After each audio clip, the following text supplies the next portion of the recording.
일단 문제는 뭐냐면 지금 이런 횡포를 부리는 세력과 같이 하느냐 이런 문제가 있지 않습니까? 지금 우리가 진보를 살리는 게 가장 중요한 문제입니다. 진보의 가치를 살리는 게 가장 문제고 또한 통합진보당을 살리는 게 가장 큰 문제인데 지금 저렇게 버틸 경우에는 나중에 어떻게 되느냐라는 거죠. 이쪽에서 만약에 당권파가 나가느냐 또는 누가 나가느냐 이런 싸움도 있을 수 있고 또 다른 한편으로 가장 그분들이 지금 희망하는 게 그런 것 같아요. 이제 당권파라고 하는 부분들의 문제가 패권주의 아닙니까? 그걸 포기하고 그 다음에 지금 무리를 일으키지 않았습니까? 그러니까 일단은 이 선에서 물러나서 대중에게 검증받고 다시 일선으로 와라. 그걸 가지고 원하는데 지금 당권파의 태도를 보게 되면 그럴 의사는 전혀 없다는 게 지금 확인되고 있습니다. 이럴 경우에는 어떻게 해야 되느냐. 그런 생각도 지금 슬슬 해야 되지 않겠느냐. 그런 의미였습니다. 그래서 아까 처음에 우리가 교수께 먼저 드리겠습니다. 이정희 대표는 제가 존경도 하고 또 제가 또 비판도 많이 했습니다. 특히 북한 관련 논평에 대해서 저랑 이제 논쟁도 가졌고 그 다음에 또 관악을 때도 좀 사실은 그때는 그 사건이 그렇게 크다고 생각하지 않았습니다. 전화 문자를 넣을 때 뭔가 하나 누군가 좀 잘못 넣은 거다. 근데 그래서 굳이 사퇴를 시켰어야 되느냐 사실 그런 입장이었거든요. 그리고 또 마지막 그 전날인가 그렇게 말씀하셨어요. 모든 책임을 다 지겠다. 그래서 저분은 참 믿을만하다 그랬는데 다음날 저 택시 타고 가다가 약간 이렇게 누워 자고 있다가 그분 말을 듣는데 제가 벌떡 일어났거든요. 한마디 했습니다. 택시 운전사 듣는데 저분 미쳤어. 완전히 그러니까 놀랬던 겁니다. 사실은 제가 왜 그분한테 기대했냐면 NL이라는 세력이 있지 않습니까? 그 세력들이 좀 낡은 생각을 갖고 있는데 운동권 그런 NL 운동권에서 이제 합법 정당 정치로 나올 때는 자신들의 이념적인 정체성을 완화시켜야 됩니다. 대한민국 그러니까 정당사가 있지 않습니까? 정당 정치 문화에 맞는 수준으로 희석시켜서 나오고 또 하나 두 번째가 민주주의적 조직 원리 있지 않습니까? 그걸 지켜서 나와야 되는데 그런 세력이 사실 없어요. 그쪽에. 그러다 보니까 자꾸 유시민 씨하고 심상정, 노회찬 이런 명망가들 있지 않습니까? 대중적으로 검증받은 정치인이 없었습니다. 이분이 유일하게 나왔기 때문에 저는 오히려 그분한테 이 세력도 이렇게 변할 수 있겠구나라고 희망을 한 게 걸었고 굉장히 지켜주고 싶었던 부분이 있었습니다. 근데 완전히 배신당한 거죠, 이번에. 그래서 그 진보의 아이들에서 정말 척키로 보이더라고요, 정말로. 이렇게 그런 비유도 하셨었죠. 정말 충격적이었고. 근데 그분들이 이제 착각하는 부분이 있어요. 그런 식으로 의회에 진출하면 모든 게 다 될 거라고 믿는데 결코 그렇지 않습니다. 통합진보당, 그러니까 이전에 이미 민주노동당에서 진보신당이 갈려나가지 않았습니까? 그때 들었던 얘기가 뭐냐면 그 분당 이후로 이분들은 초청 강연회 하나 조직 못한다는 거예요. 부를 사람이 없어서. 이 사람들은 자기 조직 내에서는 실세고 조직 내에서 무슨 조직 역량을 가진 이석기 이런 분들 그럴진 몰라도 대중적인 영역에 나와서 자기의 정치적 이념, 정책을 떳떳하게 밝히고 대중과 호흡하고 하면서 검증을 받은 사람들이 없어요. 그러다 보니까 자꾸 편법으로 들어오는 겁니다. 이렇게 내세워서 선거 치러서 그렇게 얻어진 걸 가지고 자기들은 검증도 없이 이렇게 들어오려고 하는 거잖아요. 근데 그게 되겠냐라는 거죠. 근데 이제 이 질문의 핵심은 실은 일반 저희가 상식으로 생각할 때 그 정치인의 판단이라고 하는 것이 본인이 쌓았던 소중한 이미지와 자산을 한꺼번에 잃을 수 있는 상황으로까지 굉장히 좀 악수를 두면서 왔거든요. 이것이 과연 본인의 선택이겠는가 아니면 그렇지 않은 다른 무엇이 있겠는가에 대한 조국 교수는 실체 없는 실체라는 얘기도 했었습니다만 이제 그런 논의가 사실 국민들이 좀 의혹을 가지고 있는 부분이거든요. 제가 보기에도요. 말씀하신 것처럼 이정희 대표 자세히 보셨던 분들은 낯선 용어들에 좀 부딪히지 않았는가라는 생각이 듭니다. 경기 동부 연합이라든가 옛날 80년대 학생 운동권들에게 좀 익숙한 단어입니다만 NL 계열, PD 계열, 주사파 이런 단어들이 지금 다시 21세기에 등장을 했거든요. 그래서 지금 아까 이 진중권 교수께서는 과연 이 세력들을 안고 가느냐 버리고 가느냐에 관해서도 잠깐 언급을 하셨습니다만 유시민 대표께서 저희 100분 토론에 나와서 이런 말씀을 하셨어요. 민주통합당과 통합진보당 사이에는 색강이 흐른다. 그래서 연대가 가능하다라고 얘기했는데 정작 그 당 안에는 두 세력 간의 당권파, 비당권파 안에 색강보다 더한 강이 흐르고 있는 것 같아서 이제 저희가 좀 걱정을 하고 있는 거거든요. 그래서 과연 그 실체, 지금 여러 가지 단어들이 나오고 있는 그 실체에 대한 이야기를 좀 해봐야 될 것 같습니다. 이것과 관련해서는 조직 문화의 관행이다. 서로 다른 의견이다. 뭐 이런 얘기들 많이 하고 있는데 도대체가 이 조직 문화가 무엇이고 관행은 무엇이고 또 이런 관행과 조직 문화를 가지고 있는 그 파벌이라고 해야 할까요? 어떻게 봐야 할런지 이게 사실은 국민 여러분들께서도 굉장히 좀 궁금해하면서도 조심스러운 부분입니다.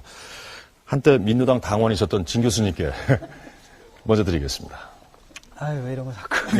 뭐 한때라고 제가 말씀드렸으니까요. 탈당하셨죠? 그러니까 예. 이해를 해야 될 게 이제 예. 이런 겁니다. 이분들이 과연 합법 정당 정치를 할 준비가 되어 있느냐. 예. 그게 문제거든요. 이분들이 합법 정당 정치를 바라보는 관점인데 제가 볼 땐 이 사람들이 아직도 그 옛날 그 운동권적인 사고방식을 그대로 갖고 있고 그러다 보면은 어떤 식이었냐면요.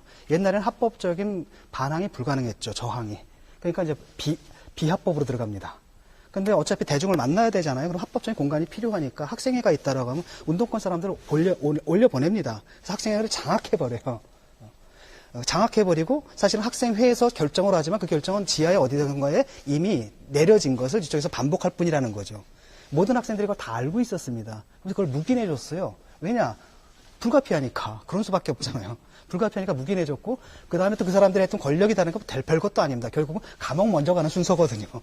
하다가 자기들이 주동 떠서 감옥 가는 순서니까 고생하는 거잖아요. 사익을 위한 게 아니라 공익을 위한 거잖아요.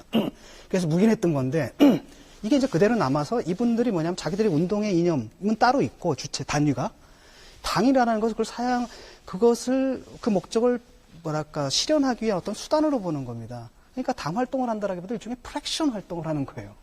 이정혜 대표도 가끔가다 그 얘기를 들었는데 어딘가 신문기사에 보니까 나오더라고요. 당대표단에서 합의를 했다. 합의가 됐는데 갑자기 어디 갔다 오더니 다시 합의를 번복한다는 겁니다. 이런 거라든지. 근데 그 번복시킨 주체는 누구냐라면 당의 공식 라인은 분명히 아니거든요. 딴 데 부분에 있다는 겁니다. 근데 이런 행태라는 건 정말 뭐랄까 지금 정당 정치에서 있어서는 안 되거든요. 그러니까 이분들이 합법 정당 정치를 할 준비가 지금 안 돼 있다는 걸 말하는 겁니다. 그러다가 이번에 문제가 터진 거예요. 그게 이제 자기들은 예. 된다고 해도 되겠다. 장악하겠다. 지금도 그거거든요. 장악이거든요. 지금. 예.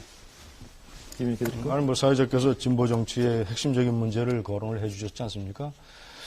그런데, 대표적인 진보 정치학. 네, 잠시만요. 일단 진중권 교수께 먼저 드리겠습니다. 네, 김진 의원님 말씀을 조금 이렇게 보충을 해드릴게요. 예. 사실은 아까 대립을 시켰는데 사실 NLL 세력이다 하더라도 뭐 생존권 문제에 관심 없거나 그러진 않아요. 또 가장 또 헌신적으로 뜁니다. 그러니까 문제예요, 이게. 잘 나눠지기가 않는다라는 거고. 그래서 이렇게 결별하기가 힘든 겁니다.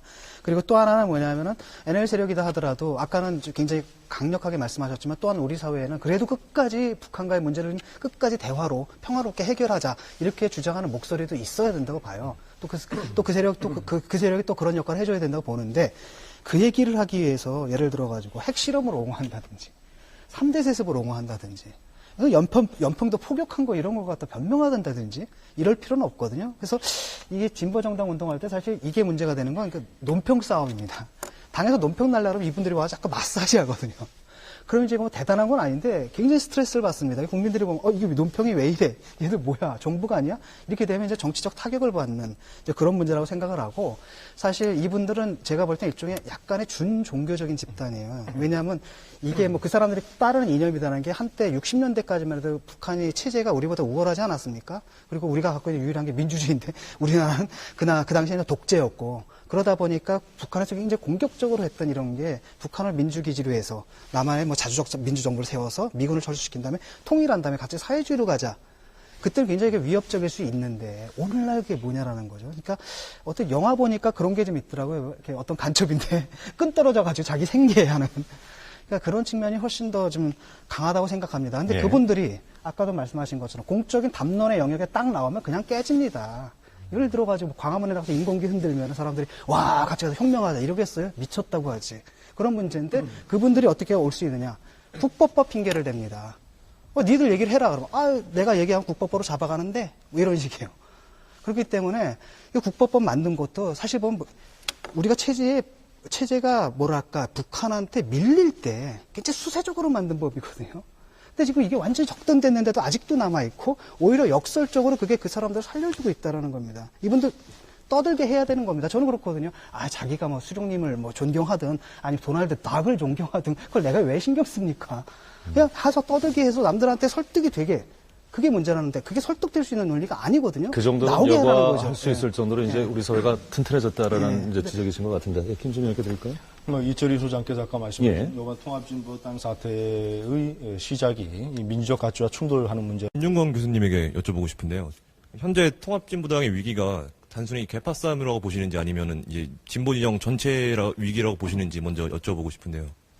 이건 진보 진영 전체 위기죠. 왜냐하면은 이 세력이 그 진보 진영 내에서 뭐 소수가 아니라 굉장히 큰 세력이라는 겁니다. 그리고 그동안은 잘 알려지지 않았는데 이번 사태를 통해 가지고 이렇게까지 나올 줄은 몰랐거든요. 저도 놀랄 정도였으니까. 사실은 저는 8년 전부터 계속 경고하고 싸우고 뭐 탈당하고 매일 욕먹어가면서 했던 사람인데 그런 나까지도 이번에 벌어진 사건은 규모가 감당이 안 되더라고요. 이런 부분이고 그래서 저는 그다음에 다른 그 질문을 이어서 해야 되는데요. 그 진보 진영 전체의 위기라고 하셨는데 일정 부분 진중권 교수님도 책임이 조금 있으신 것 같거든요. 저요. 사실 뭐 통합진보당이라는 이제 사과를 이제 했는데 이쪽 부분 이제 썩어 있는 거를 다 알고 계셨잖아요. 그것 때문에 탈당을 민주당도 하셨고.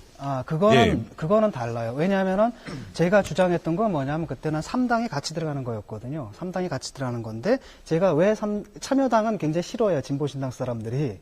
왜냐하면 이제 참여정부고 저 사람들은 리버럴이지 좌파가 아니다라고 생각을 하거든요. 근데 제가 여기 왜 찾느냐. 이 이른바 평등파라는 이런 사람들 가지고 당내가 견제가 안 됩니다. 근데 이 사람들이 오게 되면 상호 견제가 되거든요. 그렇게라도 견제해서 같이 간다면, 그리고 그 당시 어떤 상황이냐면, 셋이 같이 나갈 경우에는 모두 다 죽는 상황입니다. 이번에 진보신당 해산됐잖아요. 그런 게 분명한 상황이었는데, 5월 동주라고 하죠. 같이 가는데, 같이 가려면 다 같이 가라. 그러면 견제가 되고, 요번에 이 사건이 불거질 수 있었던 것도 참여된 계가 이 사건을 일으킬 만한 세가 됐기 때문입니다. 만약에 진보신당계였다. 묻힙니다. 그냥 당내에서. 그냥 묻혀버리거나 아니면 짐 싸가지고 다시 나와야 됩니다. 보따리 들고. 지난번 했던 것처럼.